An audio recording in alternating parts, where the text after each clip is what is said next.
up, guys? All right.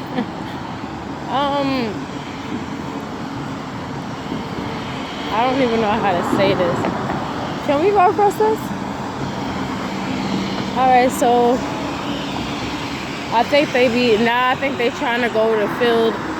Well, you want to know what's really a little kind of depressing about if you are a part of this system?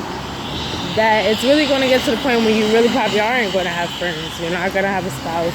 Probably not going to have family. And then, yeah, some people feel like, okay, if you encounter with somebody else that's going through this. Wait, let me wait till we go by. Hold on, guys. Hold on.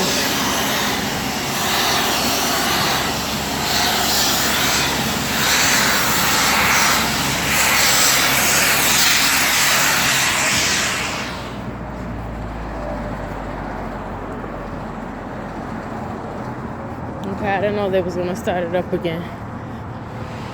But I was saying, okay, so say it's two people that's going through this situation, basically, two TIs. But I'm just at the point when I don't want to even keep saying the, like, I guess you could say the nicknames or what we count it as. But say it's two people that's going through this specifically. They said that those are the only way that, you know, you're gonna probably encounter love in a sense. Because most of the people that they send is gonna be, you know, honey pots, honey traps. You know, and so with my situation, I don't feel that was the route that they was going with me. Mine was more so like they was trying to sleep deprive me, or more so they was trying to freak me out because I get like older men and I'm seeing penises, or they mooning me with their butt, you know, doing weird stuff like that. That I could be, I guess, disgusted by men. No, it's just by old men, or it's just by that one. I'm like, so it didn't work, guys. You're weird. But because I really be thinking about it, like, damn, how many of our relationships really was genuine? And I'll be damn, like, I'll be frank if I say, because the naturalness of us, we were designed for companionship. We was designed for love and all that stuff. And we have to come to grips that might not happen.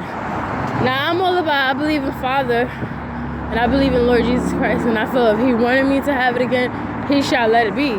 But I'm just thinking about this situation, like what I'm in. And most of the people that come is probably are going to be schemers. It's like, say I always use 100, I always use like 10 people, but say it's like 100 people or 10, we only probably could trust 3 out of them. Out of the 10, you could trust 3 out of the 100, maybe like 10 or like 20. And then it's rare that you're going to come upon the ones that you can trust, which could be the ones that you could possibly have, you know, companionship, friendship, or even a relationship with. But I feel majority of the people we come in contact with, like the dude said, is opportunists. he was exactly what he showed his truth in those few seconds. And honestly, I don't even know why I gave my number, guys. I'll be honest. At this point, I'm just like, all this damn witchcraft and other stuff going on, you got to be careful. But I'm still being open-minded that, you know, we can't just be cut off from the whole world in general. Like, that's, people keep telling me, even y'all other ones be like, oh, you can't be in isolation. You got to still be out and about, which I am. I usually, even if I had a partner and friends, I've always been just laid back into myself. So maybe that's something, a defect in me, but I'm cool. But then I'm not going to front like life is not life. But I was just really taking in all of him, the flattery and stuff, not saying, because I truly think that I am. Oh, that's creepy. Look at that. Like right in the car. But anyways, I truly think that I am a beautiful woman. I really do. So it's not even that I feel like they lying or something. Like I got such low self-esteem or insecurity. My thing is that I'm just past the stage of needing flattery anymore. You don't know when a person's giving you a genuine compliment, or they just extra thirsty to like gaslight you and love bomb you to get up in your space. But I haven't really been engaging with dudes in so long that I honestly don't know when they flirting with me or not. I'm like, oh, you like me? Or you flirting? Okay. Well, thanks. You know, so that's where I'm at in life, like yickety. But it was just extra obvious. Maybe he was, but guys, when I tell you I dated all kinds of, like, I'll just say I'm aware of this different kind of men out there, and I'm at a point when I'm going to express my whole life, and it's up to you. You want to judge, it is what it is. But just for the sake of women, Don't go down that road, sister girl, for them empty relationships. It's just for the sake of men. There really are incubus and succubus out there that they just want your DNA and they just want your space and your soul. And once she suck you, that's it. Delilah Jezebel's out. So in that sense, it's just like being careful, because I don't want to interlock with people like that no more if they just have bad motives. So, you know, he said I was beautiful. I'm like, okay, thanks. And then, yeah, maybe I kind of did deter my compliment, because when a girl came in, I was like, oh, you talking about beautiful? She is. So he was like, oh, but you beautiful too. And I was not saying I'm not. I'm just saying, oh, she beautiful too. And that just was weird. And he was socializing with me, and then he met me out the store, and he said, excuse me, you have a light? And I said, no. And, you know, it went from there. And then he got closer. He was like, oh, I'm sorry, where you from? And I'm like, I never said where I was. So I said, oh, so he's about to do this interview creepy shit. But, you know, I was talking with him anyway. I'm like, okay, I'll be honest, some things amuse me. So if I'm amused, I'll entertain it.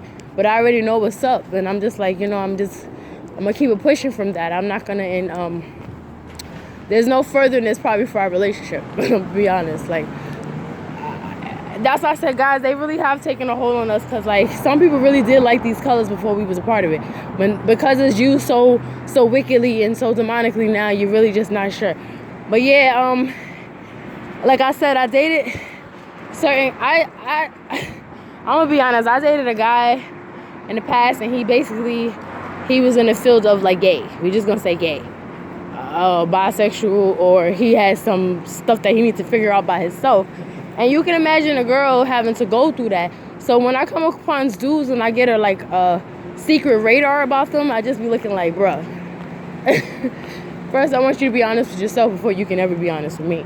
So I'm not here to, like, just try to come at some manhood or something like that. That's not my thing. I'm not trying to disrespect him. Because of I experienced so much in life, I pick up on certain things, and I know that he got something that he ain't ready to admit, or he got something that he has engaged with, and I'll be damned if he bring those demons over here my way. You know, so I said, nah, we're not doing that. And yeah, the red jacket, I was just like, oh, really? The eagerness to know about, even when people be like, where you work and why are you asking me that the first conversation? You strange. You gotta really pick up on that, guys. That's actually not normal conversation. Not even saying be paranoid, but where you work or you from, like, why are you in my business? Like, I might just be passing by. I'm a tourist. What do you mean? So be careful. People actually use silly questions like that. That's how you know when they be extra on it, like assignment versus is a genuine encounter.